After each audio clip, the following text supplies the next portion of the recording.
Hello बच्चों, DSL school toppers में आपका फिर से स्वागत है। इस वीडियो में आपको मिलने वाला है क्लास 10th की फर्स्ट फ्लाइट बुक का chapter 1 a letter to God, और उसके साथ ही आपको मिलेगी उसकी एक्सप्लेनेशन। हम एक एक वर्ड के मीनिंग भी जानने वाले हैं कि इस वर्ड का हिंदी मीनिंग क्या है, और साथ ही साथ हम चैप्टर की एक शॉर्ट समरी करने वाले हैं कि अगर आपके एग्जाम में कोई भी क्वेश्चन आए चैप्टर से रिलेटेड और आप कोई भी क्वेश्चन याद लर्न करके नहीं गए हो तो आप वो समरी लिख कर आ सकते हो, और साथ ही साथ उसका आपको मोरल ऑफ द स्टोरी भी मिलने वाला है और बहुत सारी चीज़ें आपको नहीं मिलने वाली है। वीडियो को एंड तक ज़रूर देखते रहना। आपको वीडियो पसंद आए तो लाइक शेयर सब्सक्राइब ज़रूर कर देना, और साथ ही साथ कमेंट करके बताना कि आपको ये वीडियो कैसा लगा है।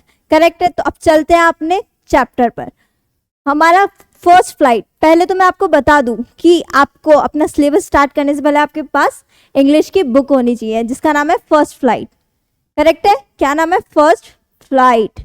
आपके पास ये बुक जरूर होनी चाहिए ताकि आप खुद रीड कर सको। करेक्ट है, तो आज हम इसी बुक का चैप्टर 1 स्टार्ट करने वाले हैं जिसका नाम है अ लेटर टू गॉड।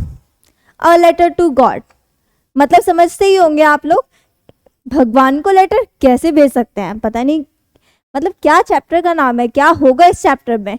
तो आज हम जानने ही वाले हैं कि इस चैप्टर में क्या होगा। A letter to God, God को लेटर कैसे लिख सकते हैं। करेक्ट है ना।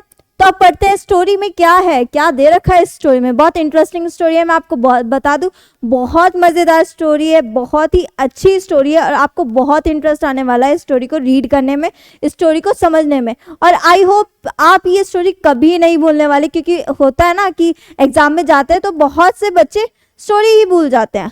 तो मैं आपको 100% बता दूं कि इस वीडियो में एक बार चैप्टर रीड करने से आपको हमेशा के लिए वो स्टोरी लर्न हो जाने वाली है और बहुत मजा आने वाला है। लेकिन उस मजा एंजॉय करने के लिए वीडियो के एंड तक रहना पड़ेगा। करेक्ट है, तो हमारी चैप्टर की फर्स्ट लाइन है the house the only one in the entire valley. The house the only one in the entire valley, एक हाउस जो कि पूरे एंटायर वैली, वैली का मतलब होता है घाटी, वैली का मतलब क्या होता है? घाटी, और इंटायर का मतलब होता है पूरी, मतलब पूरी घाटी में एक ही घर था वो। Set on the crest of low hill, set on the crest of low hill मतलब क्रेस्ट का मतलब होता है चोटी, जो कि एक निचले पहाड़ की चोटी पे था। From this height one could see the river and the field of ripe corn, मतलब उस हाइट से हम देख सकते थे, क्या देख सकते थे? The river and the field of ripe corn. उस निचली चोटी की ऊंचाई से हम क्या क्या देख सकते थे? River and the field of ripe corn मतलब पके हुए अनाज के खेत देख सकते थे। Dotted with the flowers that always promised a good harvest, जो कि वो खेत जो था वो मतलब फ्लावर से भरा हुआ था, मतलब फ्लावर्स इधर उधर बिखरे हुए थे। That always promised a good harvest, जो कि एक अच्छी फसल होने का भरोसा दिलाते थे। करेक्ट है, जस्ट इमेजिन कि कैसा सीन होगा वो, कितना सुंदर सीन होगा, क्योंकि एक निचली सी चोटी है और उस चोटी पे सिर्फ एक ही घर है, और उस चोटी से हम देख सकते हैं फ्लावर्स देख सकते हैं, रिवर देख सकते हैं, and field of ripe corn मतलब पके हुए अनाज के खेत भी देख सकते हैं। तो आप जस्ट इमेजिन करो कि कितना सुंदर वो सीन होगा, कितना सुंदर सीनरी होगी वो। तो आप भी शायद वहां जाना बहुत पसंद करें। आगे है the only thing the earth needed was a downpour और एटलीस्ट अ शावर, जो एक थिंग थी जो कि अर्थ को चाहिए थी वो तो डाउनपोर थी। डाउनपोर का मतलब होता है heavy rain, heavy rain. Downpour का मतलब क्या होता है? Heavy rain. हैवी रेन का मतलब क्या होता है? भारी वर्षा। Throughout the morning Lencho, throughout the morning मतलब सुबह के दौरान। लेंचो, लेंचो जो कि एक फार्मर है, who knew his fields intimately, जो कि अपनी फील्ड्स को मतलब अपने खेत को बहुत पूरी तरीके से जानता था। इंटीमेटली का मतलब होता है पूरी तरीके से, पूरी तरह अपनी फील्ड्स को जानता था। Had nothing had done nothing else but see the sky towards the northeast. कुछ नहीं कर रहा था, बस नॉर्थ ईस्ट की स्काईज को देख रहा था कि कब बारिश आए, कब डाउनपोर आए या शावर्स होने लगे. करेक्ट है. आगे बढ़ते हैं. Now we are really going to get some water woman. मतलब अब लेंचो कह रहा है now we are really going to get some water woman. मतलब वो अपनी वाइफ से कह रहा है, वहाँ पे एक औरत है, वो उससे कह रहा है कि अब हमें पानी मिलने वाला है, मतलब बरसात होने ही वाली है. उसका कहने का मतलब ये है कि बरसात होने ही वाली है. The woman who was preparing supper. वो औरत जो कि रात का भोजन, सपर का मतलब होता है रात का खाना, रात का खाना बना रही थी. ठीक. Replied yes God willing. मतलब हाँ, अगर भगवान ने चाहा तो. The older boys were working in the field. मतलब जो और बहुत बड़े बड़े, मतलब बहुत बड़ी एज के लड़के थे, वो भी फील्ड्स में काम कर रहे थे. While the smaller ones were playing near the house. और जबकि जो छोटे बच्चे थे, छोटी एज के बच्चे थे, वो हाउस के मतलब घर के पास खेल रहे थे. Until the woman called to them all. जब तक उनकी माँ या वो वुमन उनको नहीं बुलाती. Come for dinner. जब तक उनकी माँ उन्हें खाने के लिए नहीं बुलाती, वो वहाँ पर खेलते रहते, छोटे बच्चे वहाँ पर खेलते रहते हैं, और वो जो बड़े हैं, जिनकी एज थोड़ी बड़ी है, वो फील्ड्स में काम करते रहते हैं. It was during the meal that just as Lencho had predicted. मतलब जैसे कि लेंचो ने अनुमान लगाया था. मतलब प्रेडिक्टेड का मतलब होता है अनुमान लगाना, अनुमान लगाना. जैसा कि लेंचो ने अनुमान लगाया था, मतलब सोचा था. Big drops of rain began to fall. Big drops of rain began to fall मतलब बड़ी बड़ी बूंदें गिरने लगी, मतलब बारिश होने लगी, बारिश की बड़ी बड़ी बूंदें गिरने लगी. In the north east huge mountains of clouds could be seen approaching. Approaching का मतलब होता है आते हुए, आते हुए. मतलब in the north east huge mountains of clouds could be seen approaching. मतलब बहुत बड़े बड़े क्लाउड्स नॉर्थ ईस्ट से आते हुए दिख रहे थे. The air was fresh and sweet. और जो हवा थी बहुत ताज़ी थी और बहुत ही सुहावनी सी लग रही थी. कितना सुंदर सीन होगा, मैं जस्ट इमेजिन कर रही हूँ, आप भी इमेजिन करो. क्या है ना, इससे क्या होता है, इससे हमारा इंटरेस्ट बढ़ता है. हम सोचते हैं कि अब आगे क्या होगा. अगर आप स्टोरी को इंटरेस्ट लेके पढ़ोगे तो आपको हमेशा याद रहने वाली है. करेक्ट है. आगे बढ़ते हैं. The man went out for no other reason than to have pleasure of feeling the rain on his body. मतलब और जो लोग थे वो बाहर जाने लगे, क्योंकि उनको भी वो जो बारिश हो रही थी, उनका वो भी इंजॉय करना चाहते थे उस बारिश में. हैव प्लेजर मतलब वो भी आनंद लेना चाहते थे उस बारिश का. And when he return he exclaim. और जब वो वापस आए, उन्होंने कहा these aren't rain drops falling from the sky. मतलब ये सिर्फ रेन ड्रॉप्स नहीं है जो आसमान से गिर रही है. They are new coins. मतलब वो हमारे लिए एक नए सिक्के हैं. ऐसा इसलिए क्या है, क्योंकि लेंचो को अपनी फील्ड के लिए, अपनी फील्ड के लिए उसको बरसात चाहिए थी, उसको डाउनपोर चाहिए था. डाउनपोर का मतलब क्या होता है, हैवी रेन चाहिए थी या एटलीस्ट शावर चाहिए थी उसको. इसलिए वो कह रहा है कि ये बारिश की बूंदें ही नहीं है, they are new coins for us. मतलब ये हमारे लिए न्यू कॉइन्स है, मतलब नए नए सिक्के हैं. The big drops are 10 cent pieces and the little ones are 5. मतलब जो बिग ड्रॉप्स है वो 10 cent pieces की है, 10 cent pieces की है, और वो जो छोटी वाले हैं, छोटी वाली ड्रॉप्स हैं, वो 5 उसकी है, 5 cent की है. मतलब मान के चलो 5 cent की है वो. करेक्ट है. आगे बढ़ते हैं. with a satisfied expression he regarded the field of ripe corn with its flowers. मतलब वो जो ripe corns थी, मतलब वो जो पके हुए अनाज का खेत था जो कि फ्लावर से भरा हुआ था. लेंचो उसको एक सेटिस्फाइड एक्सप्रेशंस के साथ देखता रहा, मतलब लगातार देखता रहा उसे. Draped in a curtain of rain, और वो जो फील्ड थी ऐसा लग रहा था कि एक कर्टन बिछा दी गई है वहाँ पर बारिश की एक चादर सी बिछा दी गई है जो कि बहुत ही सुंदर लग रही है. बट सडनली, लेकिन अचानक, a strong wind began to blow, मतलब बहुत तेज हवा चलने लगी. And along with the rain very large hailstones began to fall, और बारिश के साथ साथ वेरी लार्ज हेलस्टोन्स, मतलब बहुत बड़े बड़े बर्फ के गोले. हेलस्टोन्स का मतलब होता है ओले. हेलस्टोन्स बिगेन टू फॉल, मतलब बहुत बड़े बड़े हेलस्टोन्स गिरने लगे. These truly did resemble new silver coins, जो कि एक सिल्वर कॉइन्स की तरह लग रहे थे. सिल्वर कॉइन्स मतलब जैसे कि हेलस्टोन्स भी वाइट होते हैं और सिल्वर कॉइन भी कलर सेम लगता है, इसलिए उन्होंने कहा है कि वो सिल्वर कॉइन्स की तरह लग रहे थे. The boys exposing themselves to the rain, मतलब वो जो बच्चे थे, वो जो लड़के थे, उन्होंने अपने आप को यूं ही छोड़ दिया था रेन में, मतलब बिना कुछ ढके वो यूं ही रेन में चले गए, बारिश में चले गए. Ran out to collect the frozen pearls, मतलब वो जो हेलस्टोन से वो पर्ल्स की, फ्रोजन पर्ल्स की तरह लग रहे थे.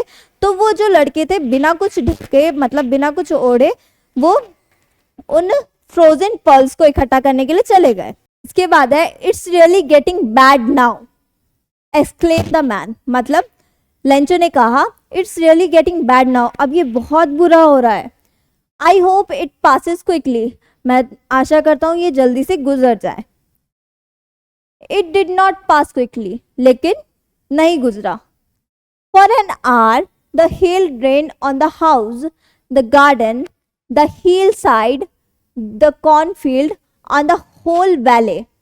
फॉर एन आवर, और एक ही घंटे में वो जो ओले कहाँ कहाँ पड़ने लगे, हाउस पर, घर पे, उसके गार्डन में, उसके हिल साइड में, और उसकी कॉर्नफील्ड में.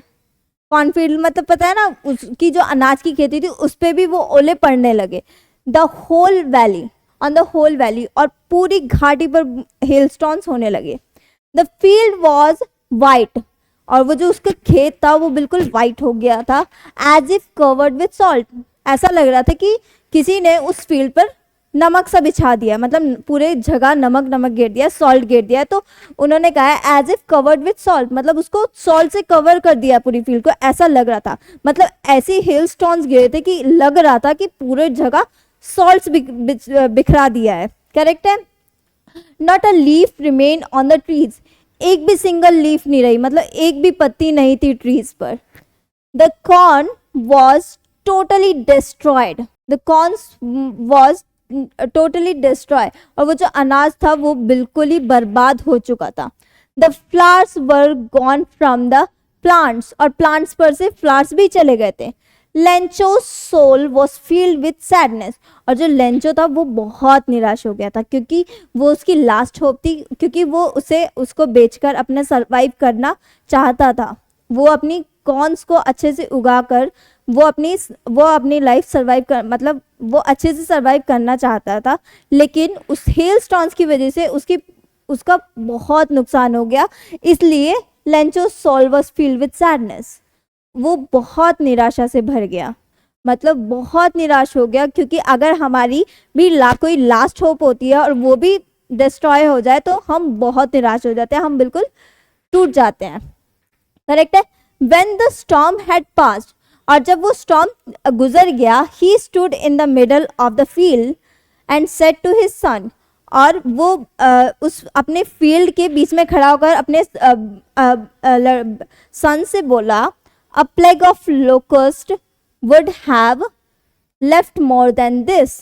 मतलब वो जो a plague of locust का मतलब क्या होता है? अ प्लेग ऑफ लॉकस्ट का मतलब होता है टिड्डियों का दल. ये वर्ड याद रखना, टिड्डियों का दल, टिड्डियों का दल, टिड्डियों का दल, जो कि वो जो होते हैं ना टिड्डियों का. प्लेग ऑफ लॉकस्ट का मतलब होता है टिड्डियों का दल. टिड्डियों का दल किस मतलब कहना चाह रहा है कि टिड्डियों का दल भी अगर जब फूल पे बैठती है, फ्लावर्स पे बैठती है, तो वो भी उसको छोड़ देती है, थोड़ा तो छोड़ ही देती हैं. लेकिन इस हेल स्टोन्स ने तो हमारी पूरी फील्ड बर्बाद कर दी है। Have a plague of lockers would have left more than this, इससे ज़्यादा तो वो छोड़ ही देती है। The hell has left nothing, लेकिन इस हेल ने, इन ओलों ने हमारे लिए कुछ नहीं छोड़ा है। This year we will have no corn, और इस साल हमारे पास कोई भी अनाज नहीं होगा।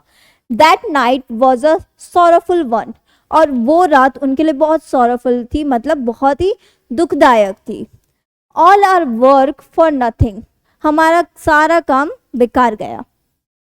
There is no one who can help us, और कोई भी नहीं है जो हमारी हेल्प कर सके। We will go hungry this year, और हम इस साल भूखे मर जाएंगे और भूखे हो जाएंगे सब। But in the hearts of all who lived in that solitary का मतलब होता है एकमात्र, मैं ठीक से लिख देती हूँ, सॉलिटरी का मतलब होता है एकमात्र,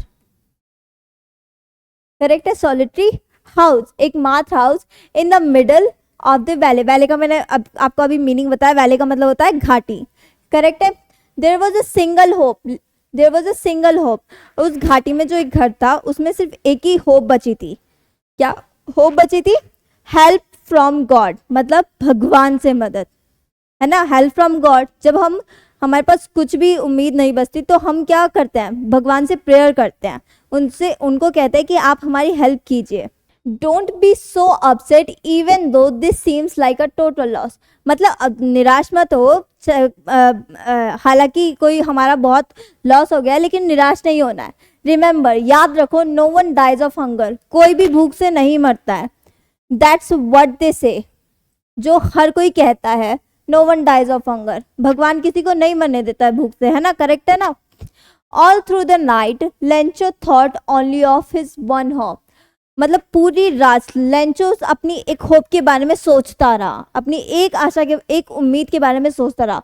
द हेल्प ऑफ गॉड, मतलब भगवान की मदद। क्या होप थी उसकी? भगवान से मदद, a help of God. Whose eyes has he as he had been instructed, जैसा कि उसको बताया गया था। See everything, उसकी आंखें सब कुछ देखती थी। Even what is deep in one's consciousness, consciousness का मतलब होता है अंतर्मन, मतलब वो भी देख लेता था जो एक डीप, जो एक मनुष्य के अंतर्मन में होता है, मतलब उसके मन में छुपा होता है, वो लेंचो वो भी देख लेता था। Lencho was an ox of a man working like an animal in the fields, मतलब जो लेंचो था वो एक ऑक्स की तरह अपनी फील्ड में काम करता था। But still he knew how to write, लेकिन फिर भी उसको लिखना आता था।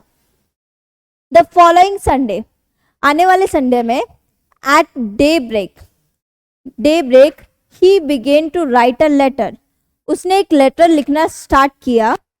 विच he himself would carry to town, जो कि वो उस लेटर को टाउन तक लेके गया, and place in the mail, और उसको मेल में डाल दिया। It was less than a letter to God, वो कुछ नहीं था, बस एक लेटर टू गॉड था, मतलब भगवान के लिए एक लेटर था, भगवान को एक लेटर था। अब ये सोचो कि उसका, वो कितना फेथफुल इंसान है, कितना फेथ रखता है भगवान में, कि उसने भगवान को ये लेटर लिख दिया। इसलिए इस चैप्टर का नाम रखा गया है कि अ लेटर टू गॉड, क्योंकि हमें भगवान का एड्रेस नहीं पता, गॉड का हमें एड्रेस नहीं पता, तो हम उसको लेटर कैसे लिख सकते हैं। इसीलिए ये हमें बताने के लिए ये स्टोरी दी गई है कि देखो लेंचो का फेथ कितना स्ट्रांग है, वो कितना स्ट्रांग फेथ रखता है गॉड पे, तो हमें भी रखना चाहिए। आगे बढ़ते हैं। गॉड, ही रॉट, उसने लिखा, God if you don't help me, अगर आप मेरी हेल्प नहीं करोगे, my family and I will go hungry this year, मैं और मेरी फैमिली हंग्री हो जाएगी, मतलब भूखे मर जाएंगे हम। I needed 100 pesos in order to sow my field again and leave to until the crop comes. I need 100 pesos, और मुझे 100 pesos की जरूरत है, किस लिए? To sow my field. अब सौ का मतलब क्या होता है? बोना। क्या होता है? बोना, अनाज बोना होता है ना, सौ होता है, सौ, SOW, सौ माई फील्ड। किस लिए चाहिए पैसे?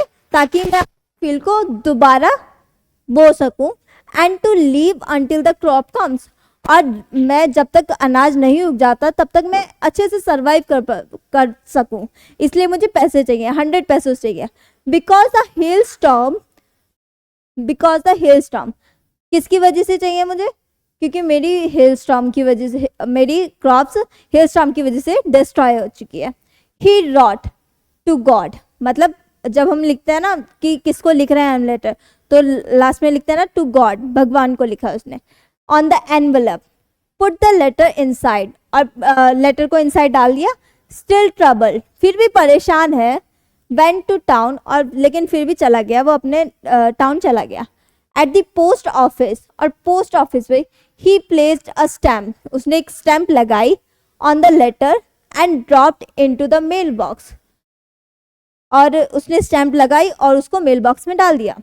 वन ऑफ द एम्प्लॉयज, एक employee who was a postman, जो कि एक पोस्टमैन था, and also helped at the post office, और पोस्ट ऑफिस के भी पोस्ट ऑफिस पे भी हेल्प करता था। Went to his boss laughing heartily, अपने बॉस के पास गया हंसते हुए। And showed him the letter to God, और उसको वो जो लेंचो ने लेटर दिया था, लेंचो ने जो लेटर लिखा था, उसने उस अपने उस पोस्टमैन ने अपने बॉस को दिखाया। नेवर इन हिज करियर, उसने अपनी पूरी लाइफ में, अपने पूरे करियर में as a postman had he known that address, उसने अपने पूरे करियर में ये एड्रेस कभी नहीं जाना था, कभी नहीं सुना था। The postmaster a fat amiable, the postmaster, जो पोस्टमास्टर था एक फैट मतलब मोटा सा था, थुल सा था, और एमिएबल बहुत फनी टाइप का था। वो भी एमिएबल का मतलब क्या होता है, फनी टाइप का था, फनी एमिएबल का मतलब होता है funny. Amiable fellow also broke out laughing, वो भी हंसने लगा।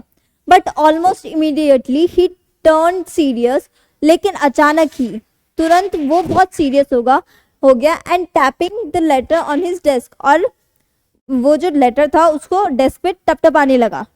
टैपिंग का मतलब होता है टपटपाना होता है।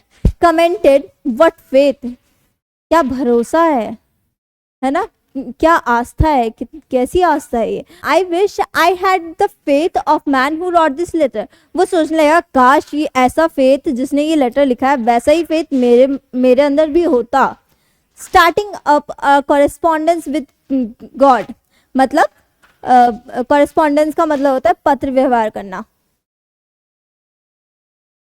पत्र व्यवहार का मतलब होता है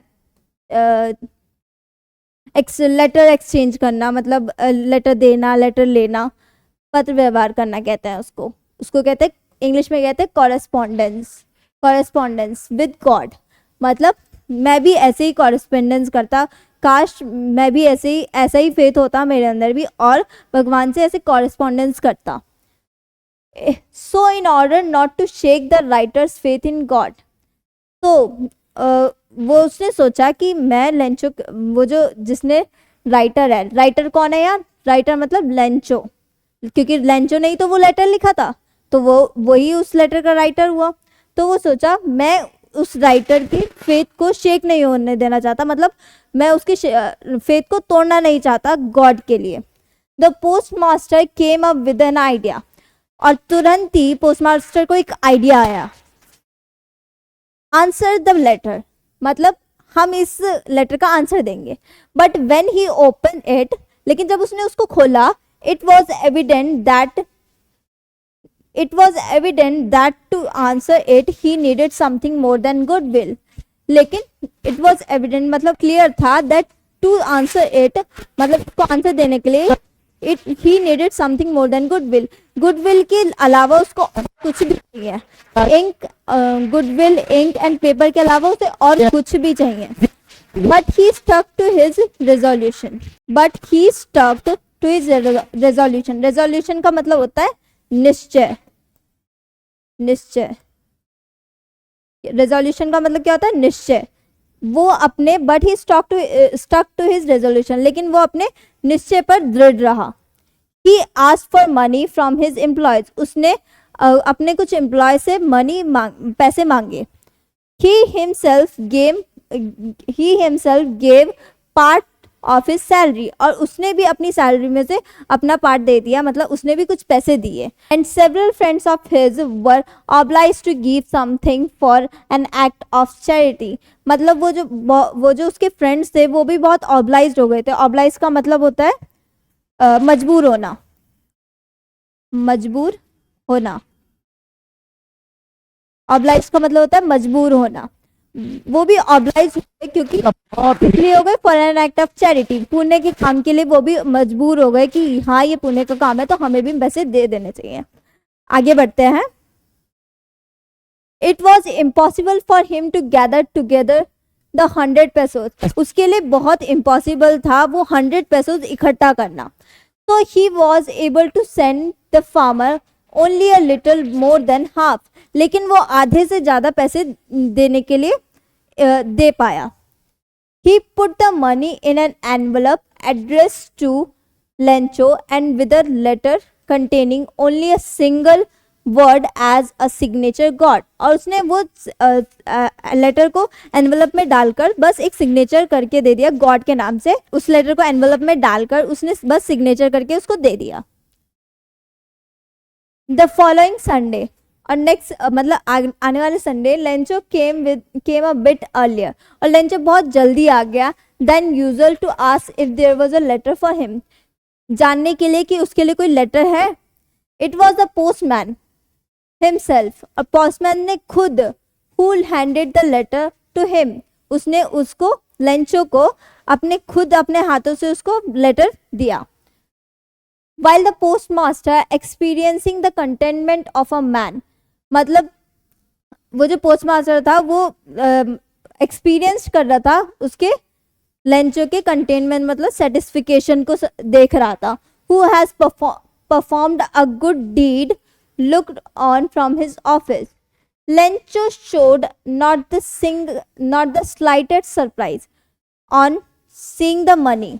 लेंचो ने कोई भी सरप्राइज नहीं दिखाया, एक स्लाइटेस्ट मतलब बिल्कुल तिनके से भी वो सरप्राइज नहीं दिखाया मनी को देखकर, पैसों को देखकर. सच वॉज हिज कॉन्फिडेंस, उसको इतना कॉन्फिडेंस था कि हाँ there is something real named God, मतलब भगवान नाम का भी कुछ है, उसको इतना कॉन्फिडेंस था. बट ही बिकेम एंग्री, लेकिन वो गुस्सा हो गया. When he counted the money, जब उसने पैसे गिने. God could not have made mistake, मत उसने सोचा कि भगवान मिस्टेक नहीं कर सकते. Nor could he have denied Lencho what he had requested, और ना तो वो मना कर सकते जो कि लेंचो ने मांगा था. आगे immediately Lencho went up to the window to ask for paper. और लेंचो तुरंत ही विंडो पर गया और एक पेपर मांगा और इंक भी मांगी. And ink on the public writing table, और पब्लिक राइटिंग टेबल पर ही स्टार्टेड टू राइट, उसने फिर से लिखना स्टार्ट किया. With much wrinkling of his bro, अपनी मतलब with much wrinkling of his bro. Wrinkling मतलब रिंकलिंग का मतलब होता है झुर्रियाँ. ब्रो मतलब होता है माथे पर झुर्रियाँ बनाते हुए उसने उस लेटर को लिखा. Caused by the effort he had to make to express his ideas. किस लिए आ गई थी वो झुर्रियाँ? क्योंकि अब उसको अपने आइडियाज एक्सप्रेस करने थे उसमें. When he finished, जब उसने उस लेटर को फिनिश कर दिया, he went to the window to buy a stamp which he licked and then affixed to. और फिर वो विंडो पर गया और उसने एक स्टैम्प मानी और उसने उसको थूक से उस स्टैम्प को चिपकाया. आगे the envelope with a blow of his fist, the moment the letter fell into the mailbox. और जब वो लेटर मेल बॉक्स में गया, the postmaster went to open it, और पोस्टमास्टर फिर वहां पर गया, उस मेल बॉक्स में से उसने वो लेटर देखा, फिर से उसको ओपन किया. इट सेड, और उसमें लिखा था, God of the money that I asked, भगवान जो मैंने आपसे मनी मांगी थी, ओनली 70 pesos reached me, लेकिन मुझे 70 pesos ही मिले हैं उसमें. सेंड मी द रेस्ट, और मुझे बाकी भी भेज दीजिए, 30 पेसोस भी भेज दीजिए, since need it very much, क्योंकि मुझे उसकी बहुत ही ज़रूरत है। But don't send it to me through the mail, लेकिन मुझे उसको उन 30 पेसोस को मुझे मेल से मत भेजना, because the post office employees are bunch of crooks. Bunch of crooks का मतलब होता है धोखेबाजों का दल, धोखेबाजों का दल। उसने कहा कि आप मुझे मेल से मत भेजना, क्योंकि वो जो पोस्ट ऑफिसर्स है ना, पोस्ट ऑफिस के एम्प्लॉयज है, वो वो बंच ऑफ क्रूक्स है, मतलब धोखेबाजों का एक दल है, उन्होंने लेंचो ने कहा। ठीक है, ये होती है स्टोरी की एंडिंग। आपको समझ आया होगी कि जिसने पोस्ट ऑफिस के एम्प्लॉयज ने जिन्होंने उनकी हेल्प की, लेंचो उन्हीं को कह रहा है बंच ऑफ क्रूक्स। गॉड से उन्हीं को कह रहा है कि डायरेक्ट मुझे मेल से पैसे मत भेजना, जो बचे हैं मनी वही बचे हैं वो मुझे मेल से मत भेजना, मुझे डायरेक्ट भेजना, क्योंकि वो जो पोस्ट ऑफिस के एम्प्लॉयज हैं वो बंच ऑफ क्रूक्स हैं। लेकिन वो नहीं जानता था, लेंचो नहीं जानता था कि अगर वो लेटर टू गॉड, मतलब भगवान को लेटर हम नहीं भेज सकते, लेकिन उसको इतना फेथ था, उसको भगवान में इतना फेथ था, उसको इतना कॉन्फिडेंस था कि हाँ ये भगवान ने ही मुझे भेजे हैं 70 पेसोस या 100 पेसोस, लेकिन 70 पेसोस भेजे थे। और पोस्ट ऑफिस के एम्प्लॉयज ने उन 30 पेसोस को अपने पास रख लिया है और मुझे 70 पेसोस ही दिए हैं। लेकिन उसे नहीं पता था कि ये जो 70 पेसोस भी पोस्ट एम्प्लॉयज ने ही दिए हैं। तो देखो कितना, मतलब उसको इतना फेथ था भगवान पे कि वो सीधा पोस्ट ऑफिस के एम्प्लॉयज पर ही ब्लेम कर रहा है कि उन्होंने मेरे पैसे ले लिए होंगे, और मुझे इतना विश्वास है कि आप मुझे 100 पेसोस ही भेजोगे, अगर भेजोगे तो, अगर मैंने आपसे मांगे हैं तो देखो कितना, इतना फेथ था उसे, इतना फेथ था कि वो इतना भगवान पे विश्वास करता है कि हाँ भगवान मेरी हेल्प ज़रूर करेंगे। और ये भी एक इनडायरेक्टली वे से, हाँ हमें मानना चाहिए, ये भी इनडायरेक्टली वे से एक भगवान से ही हेल्प थी। तो आई होप आपको स्टोरी बहुत इंटरेस्टिंग लगी होगी। तो अब इसकी थोड़ी सी समरी पे भी चल लेते हैं कि इसकी, हम इतना बड़ा चैप्टर है, ज़रूरी नहीं अब हम एक एक लाइन लर्न करें, तो इसकी समरी भी देख लेते हैं कि इसको शॉर्ट